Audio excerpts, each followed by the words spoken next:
Halo, assalamualaikum warahmatullahi wabarakatuh. Kali ini kita ngomongin soal korban perasaan. Emang ada ya orang yang jadi korban perasaan? Jadi kalau ada korban perasaan artinya yang jadi pelakunya adalah si perasaan kan, dan yang jadi korbannya adalah si manusianya.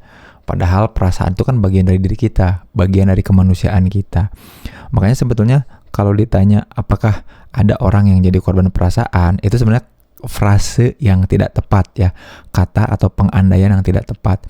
Gak ada orang yang jadi korban perasaan, yang ada orang itu jadi pelaku dan juga korban atas tadi ketidakmampuan mengelola perasaan. Jadi gak ada yang namanya korban perasaan, yang ada adalah seseorang yang kemudian mengalami kerugian, tidak jadi dirinya, gara-gara apa? Gara-gara tidak mampu mengelola perasaannya. Begitu teman-teman. Ya, jadi nggak ada yang namanya korban perasaan. Kenapa? Karena hakikatnya gini teman-teman, perasaan itu tiap kali ada kejadian, kita meresponnya. Jadi kalau ada yang ngasih hadiah kita seneng, kalau ada yang tidak sesuai keinginan kita sedih, kalau ada yang kemudian berbuat tidak adil, kejadian yang kemudian tidak sesuai keharusan keadilan kita marah, lalu kemudian tiap kali kita menemukan ada value kita yang terlanggar kita jadi jijik gitu ya, lalu kemudian kita mikirin tentang hal-hal di masa depan kita jadi takut. Nah, itu yang namanya perasaan.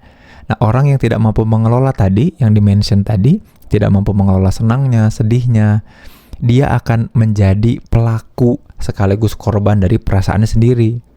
Makanya soalnya segini, frase korban perasaan itu selalu disematkan pada orang-orang yang dikhianati sama orang lain.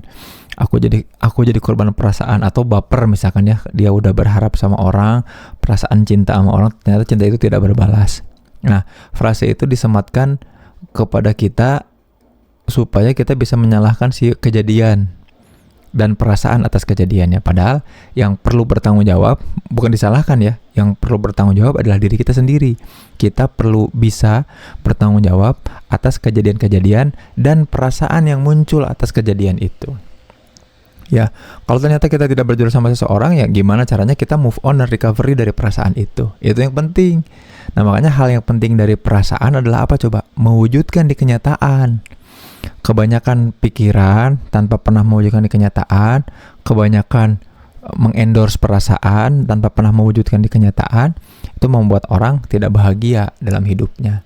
Ya, mudah-mudahan video ini membantu teman-teman untuk tidak lagi jadi korban perasaan, tapi jadi pengelola dan pengendali perasaan. Sebu.